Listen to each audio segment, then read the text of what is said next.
Welcome back to my channel. ಎಲ್ಲರೂ ಹೇಗಿದ್ದೀರಾ? ಚೆನ್ನಾಗಿದ್ದೀರಾ ಅಂತ ಭಾವಿಸ್ತೀನಿ. ನಾನು ಕೂಡ ತುಂಬ ಚೆನ್ನಾಗಿದ್ದೀನಿ. ನಾನು ಇವತ್ತು ರೈಸ್ಗೆ ಮತ್ತು ಚಪಾತಿ, ರೊಟ್ಟಿಗೆ ಎಲ್ಲದಕ್ಕೂ ಒಳ್ಳೆ ಕಾಂಬಿನೇಷನ್ ಆಗಿರುವಂಥ ಒಂದು ರೆಸಿಪಿನ ನಿಮ್ಮ ಜೊತೆಗೆ ಶೇರ್ ಮಾಡ್ತಾ ಇದ್ದೀನಿ. ತುಂಬ ಅಂದರೆ ತುಂಬ ಸಖತ್ತಾಗಿರುವಂಥ ರೆಸಿಪಿಯಾಗಿರುತ್ತೆ. ಬಿಸಿ ಬಿಸಿ ಅನ್ನಕ್ಕೆ ಮತ್ತು ಬಿಸಿ ಚಪಾತಿಗೆ, ರೊಟ್ಟಿಗೆ ಅಂತೂ ಹೇಳಿ ಮಾಡಿಸಿರುವಂಥ ರೆಸಿಪಿನೇ ಅಂತ ಹೇಳ್ಬೋದು. ತುಂಬ ಅಂದರೆ ತುಂಬ ಟೇಸ್ಟಿಯಾಗಿರುತ್ತೆ. ಇದನ್ನು ನೀವು ಒಂದ್ಸರಿ ಮಾಡಿ ನೋಡಿ.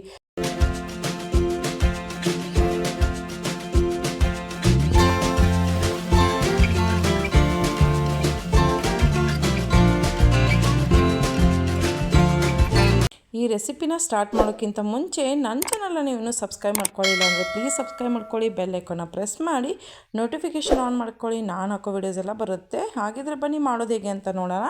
ನೋಡಿ, ಇಲ್ಲಿ ಒಂದು ದೊಡ್ಡ ಬದನೆಕಾಯಿ ತೊಗೊಂಡಿದ್ದೀನಿ. ಅದನ್ನು ಈ ಥರ ಕಟ್ ಮಾಡ್ಕೊಂಡಿದ್ದೀನಿ ರೌಂಡ್ ಶೇಪಲ್ಲಿ. ಇದನ್ನು ಎಲ್ಲೂ ಸ್ಕಿಪ್ ಮಾಡಬೇಡಿ, ಸ್ಕಿಪ್ ಮಾಡಿದರೆ ಏನೂ ಅರ್ಥ ಆಗೋಲ್ಲ. ಅದಕ್ಕೋಸ್ಕರ ನೋಡಿ, ಇಲ್ಲಿ ನಾನು 1 ಕಪ್ನಷ್ಟು ಕಡಲೆ ಹಿಟ್ಟು ಮತ್ತು ಅರ್ಧ ಕಪ್ನಷ್ಟು ಚಿರೋಟಿ ರವೆನ ಹಾಕ್ಕೊಂಡಿದ್ದೀನಿ. ಹಾಕಿಬಿಟ್ಟು ಇಲ್ಲಿ ನಾನು ರುಚಿಗೆ ತಕ್ಕಷ್ಟು ಉಪ್ಪನ್ನ ಹಾಕ್ತಾಯಿದ್ದೀನಿ. ಮತ್ತು ರುಚಿಗೆ ತಕ್ಕಷ್ಟು ಉಪ್ಪು ಹಾಕಿಬಿಟ್ಟು ಇಲ್ಲಿ ನಾನು ಮತ್ತೆ ಇವಾಗ ಸ್ವಲ್ಪ ಅರಿಶಿನ ಪುಡಿನ ಹಾಕ್ತಾಯಿದ್ದೀನಿ. ಅರಿಶಿನ ಹಾಕಿದ ಮೇಲೆ ಮತ್ತು ಇಲ್ಲಿ ರೆಡ್ ಚಿಲ್ಲಿ ಪೌಡರ್ ಕೂಡ ಹಾಕ್ತಾಯಿದ್ದೀನಿ. ಇದು ಸ್ವಲ್ಪ ಖಾರವಾಗಿದ್ರೇ ರುಚಿಯಾಗಿರುತ್ತೆ. ಅದಕ್ಕೋಸ್ಕರ ಸ್ವಲ್ಪ ಜಾಸ್ತಿನೇ ಹಾಕ್ಕೊಳ್ಳಿ. ಮತ್ತು ಇಲ್ಲಿ ನಾನು ಸ್ವಲ್ಪ ಮಸಾಲ ಪೌಡ್ರ್ ಯೂಸ್ ಮಾಡಿದ್ದೀನಿ. ಸಾಂಬಾರು ಮಸಾಲ ಇಲ್ಲ ಅಂದರೆ ಯಾವುದಾದ್ರೂ ಇದ್ದರೂ ಪರವಾಗಿಲ್ಲ, ಮಸಾಲ ಪೌಡ್ರ್ ಸ್ವಲ್ಪ ಹಾಕ್ಬಿಟ್ಟು ಇದನ್ನು ಚೆನ್ನಾಗಿ ಮಿಕ್ಸ್ ಮಾಡ್ಕೊತಾ ಇದ್ದೀನಿ. ಚೆನ್ನಾಗಿ ಮಿಕ್ಸ್ ಆಗಿದೆ. ಆವಾಗಲೇ ನಾನು ಕಟ್ ಮಾಡಿ ಇಟ್ಕೊಂಡಿದ್ನಲ್ಲ ಬದನೆಕಾಯಿ, ಅದಕ್ಕೆ ಸ್ವಲ್ಪ ಹುಣಸೆಹಣ್ಣಿನ ರಸ ಕೂಡ ನಾನಿಲ್ಲಿ ಹಾಕ್ತಾಯಿದ್ದೀನಿ. ಹಾಕ್ಬಿಟ್ಟು ಇದನ್ನು ಚೆನ್ನಾಗಿ ಇದಕ್ಕೂ ಎಲ್ಲದಕ್ಕೂ ಇದು ಹತ್ಕೋಬೇಕು. ಆ ಥರ ಇದನ್ನು ಮಾಡ್ಕೋಬೇಕಾಗತ್ತೆ. ಅಂದರೆ ಎಲ್ಲ ಬದನೆಕಾಯಿಗೂ ಕೂಡ ಇದು ಚೆನ್ನಾಗಿ ಹತ್ಕೋಬೇಕು. ಆ ಥರ ಇದನ್ನು ಮಾಡ್ಕೋಬೇಕು. ನೋಡಿ, ಈ ಥರನೇ ಸ್ವಲ್ಪ ಹುಳಿ ಜಾಸ್ತಿ ಇರಲಿ, ಖಾರ ಕೂಡ ಜಾಸ್ತಿ ಇರಲಿ, ತುಂಬ ಚೆನ್ನಾಗಿರುತ್ತೆ.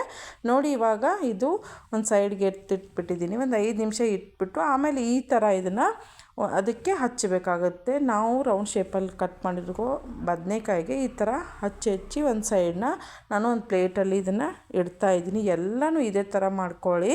ನೋಡಿ, ಇದು ಅನ್ನಕ್ಕೆ, ಚಪಾತಿಗೆ, ರೊಟ್ಟಿಗೆ ಎಲ್ಲದಕ್ಕೂ ಸಖತ್ತಾಗಿರುತ್ತೆ. ನೋಡಿ, ಇವಾಗ ಈ ಥರನೇ ಎಲ್ಲ ಬದನೆಕಾಯಿಗೂ ನಾನು ಹಚ್ಚಿಬಿಟ್ಟು ಒಂದು ಪ್ಲೇಟಲ್ಲಿ ಇಟ್ಕೊಂಡಿದ್ದೀನಿ.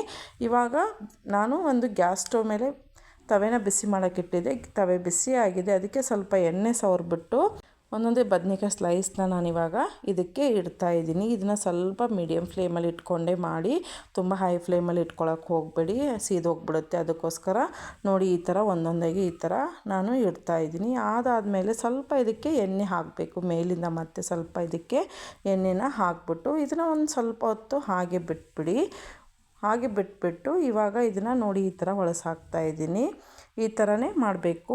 ಮತ್ತು ಇದಕ್ಕೆ ಸ್ವಲ್ಪ ಮತ್ತೆ ಎಣ್ಣೆ ಹಾಕ್ತೀನಿ. ಇವಾಗ ಜಾಸ್ತಿ ಹಾಕ್ಕೊಳಕ್ಕೆ ಹೋಗಬೇಡಿ, ಒಂದೇ ಸರಿ ಸ್ವಲ್ಪ ಸ್ವಲ್ಪನೇ ಹಾಗೇ ಬ್ರಷಿಂದ ಈ ಥರ ಮಾಡ್ಕೊಳ್ಳಿ. ಎಣ್ಣೆ ಹಾಕ್ಬಿಡಿ. ನೋಡಿ, ಈ ಥರ ಆಗಿದೆ. ಇವಾಗ ರೆಡ್ ಕಲರ್ ನೋಡಿ ಎಷ್ಟೊಂದು ಚೆನ್ನಾಗಿ ಬರ್ತಾಯಿದೆಯಲ್ಲ.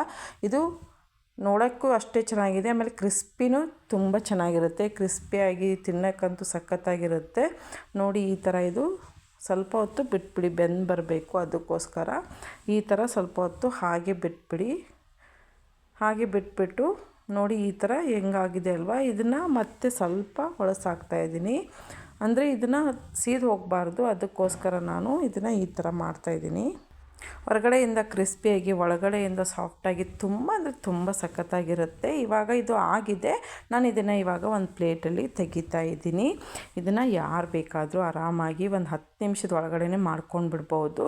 ನೋಡಿ, ಇವಾಗ ಇದು ಆಗಿದೆ. ಬದನೆಕಾಯಿ ತವಾ ಫ್ರೈ ಆಗಿದೆ. ಇವಾಗ ಇದನ್ನು ನಾನು ತೆಗೆದುಬಿಟ್ಟು ಇಡ್ತಾಯಿದ್ದೀನಿ. ಇದಕ್ಕೆ ಸ್ವಲ್ಪ ಮೊಸರು ಹಾಕಬೇಕು. ನಿಮ್ಮ ಹತ್ರ ಮೊಸರಿದ್ದರೆ ಈ ಥರ ಸ್ವಲ್ಪ ಮೊಸರು ಹಾಕಿಬಿಟ್ಟು ಸ್ವಲ್ಪ ರೆಡ್ ಚಿಲ್ಲಿ ಪೌಡರು ಈ ಥರ ಮೇಲೆ ಉದುರಿಸ್ಬೇಕಾಗತ್ತೆ.